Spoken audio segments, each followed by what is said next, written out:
Acabo de recibir copia del último informe de la WWF, Informe Planeta Vivo hacia una sociedad de la naturaleza en positivo, porque estamos en negativo. Este informe recoge la situación de la biodiversidad en el planeta y apunta que hay dos causas fundamentales que tenemos que atender. Una, la pérdida neta de biodiversidad de naturaleza en todas partes.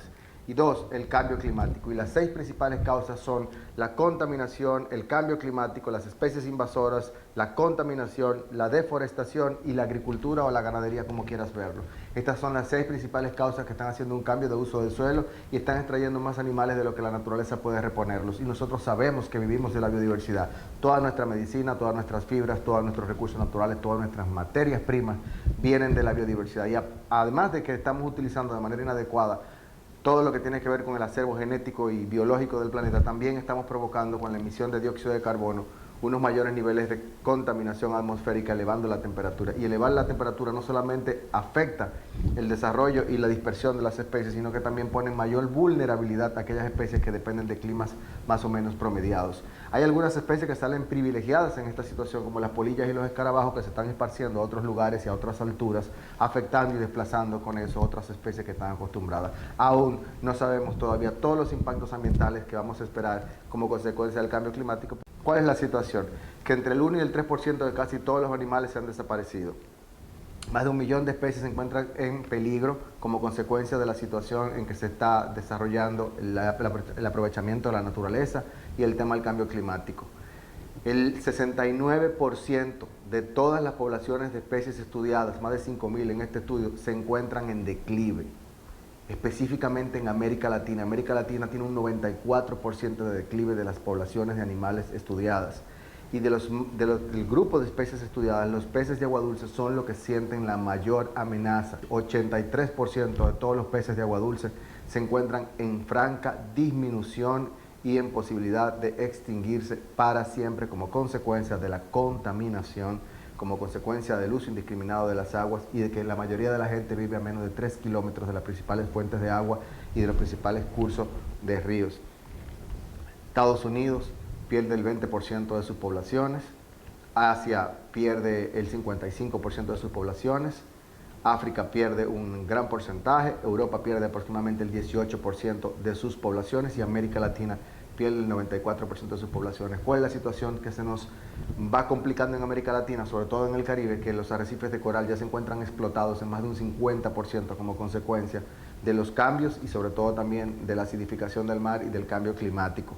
Un aumento en las temperaturas, y ya estamos en 1.2 en promedio, un aumento mayor a 1.5 o cercano a 2 grados o 3 grados Celsius, va a implicar la pérdida del 80% de los corales de América Latina y de todo el mundo en las aguas que son tropicales. Eso significa la disminución de la cantidad de peces y la disminución de los ecosistemas. Un ecosistema que pierde un 90% puede todavía seguir funcionando más o menos bien, pero cuando un ecosistema se ve afectado en más de un 70%, ese ecosistema se ha desintegrado y ese ecosistema está colapsado. Hay muchos ecosistemas que se encuentran en un franco deterioro y tenemos que trabajar el tema del bucle positivo de retroalimentación del carbono. ¿Qué es el bucle de retroalimentación climática positiva? Eso significa que cuando nosotros emitimos más dióxido de carbono a la atmósfera, ese dióxido de carbono tiene un efecto multiplicador, digamos. Más calor implica que las temperaturas aumentan, los hielos se derriten, el permafrost se derrite también, y el permafrost, que tiene una gran cantidad de dióxido de carbono acumulado y de metano, pues es liberado. A la medida en que se va liberando el permafrost y el mar se va calentando, pues más dióxido de carbono y más gases de efecto invernadero pueden subir a la atmósfera y hay una retroalimentación climática positiva, es decir, hay un aumento de la temperatura. ¿Qué implica este aumento de la temperatura? Que hay más incendios, hay más olas de calor, y más incendios significa también que queman más bosques, y los bosques también retroalimentan la atmósfera con más calor. Y todo esto es un bucle que se repite, es un ciclo que aumenta la cantidad de calor en la atmósfera. ¿Qué significa eso? Imagínense ustedes que estamos perdiendo el 17% de todos los bosques primarios del mundo y el otro 17% está degradado.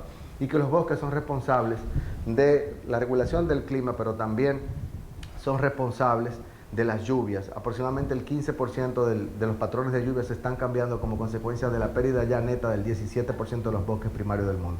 Los bosques, como por ejemplo la Amazonía, contienen una gran cantidad de dióxido de carbono, pero también alberga la mayor cantidad de peces de agua dulce, alberga una gran cantidad de mamíferos del planeta, de aves, de reptiles, de anfibios, y nosotros no podemos darnos el lujo de perder la Amazonía. La Amazonía se ha propuesto en este informe como un ejemplo a nivel internacional en el que tenemos que ponernos de acuerdo, sobre todo los países que son limítrofes de la Amazonía, para poder gestionar adecuadamente la Amazonía. Las poblaciones indígenas del mundo son unos 370 millones de personas. En la Amazonía ocupan el 2.7 millones de kilómetros cuadrados. Y ese 2.7 millones de kilómetros cuadrados donde están las poblaciones indígenas originarias o que no quieren contacto con los demás, como los Yanomami, se encuentran en muy buen nivel de conservación, lo que nos da una idea de cómo nosotros podemos gestionar las áreas que son todavía indígenas o las áreas que se conocen como áreas de bienes comunes, como es la Amazonía, que es un bien de toda la humanidad. Entonces, a los indígenas hay que no solamente reconocerles sus derechos, sino que hay que estudiar cuál es su relación que tienen ellos con la tierra y cuál es su relación que tienen en términos religiosos, culturales, económicos, sociales y políticos con la naturaleza, es decir, con el ecosistema, pero también con las especies, con los ríos y con las montañas. El informe es muy interesante y termina diciendo que tenemos que promover la tecnología, tenemos que promover el comercio. En República Dominicana, igual que el mundo, el tema de la pobreza sigue siendo uno de los principales problemas que tiene que ver con la gestión de la naturaleza. Los países más ricos pueden gestionar mucho mejor los recursos naturales y la biodiversidad se encuentra mucho mejor cuidada porque tienen tecnología para poder monitorear cuál es el estado de la naturaleza y poder tomar medidas adecuadas. Además, hay que tomar en cuenta que con el buque de retroalimentación climática positiva, la República Dominicana se encuentra en el paso de los huracanes y esto aumenta nuestra vulnerabilidad, sobre todo porque vivimos en las costas. Y por último, no quiero dejar de mencionar la importancia que tienen los ecosistemas de manglares del mundo entero. Se ha perdido más del 25% de los manglares y solamente en Sundarbans, en la India, se ha perdido el 137 kilómetros cuadrados, donde hay 10 millones de personas que de alguna manera dependen directa o indirectamente del impacto de la buena conservación de los ecosistemas de manglares. En República Dominicana estamos perdiendo estos manglares también como consecuencia del turismo, como consecuencia de la sobrepesca, de la tala indiscriminada para utilizar su madera y la construcción. Es importante saber que los manglares son un elemento importante para la absorción de lo que se conoce como el carbono azul, pero también para proteger todas nuestras costas y son el refugio natural de millones y millones de especies que dependen de los manglares para poder reproducirse y poder llegar a la vida adulta.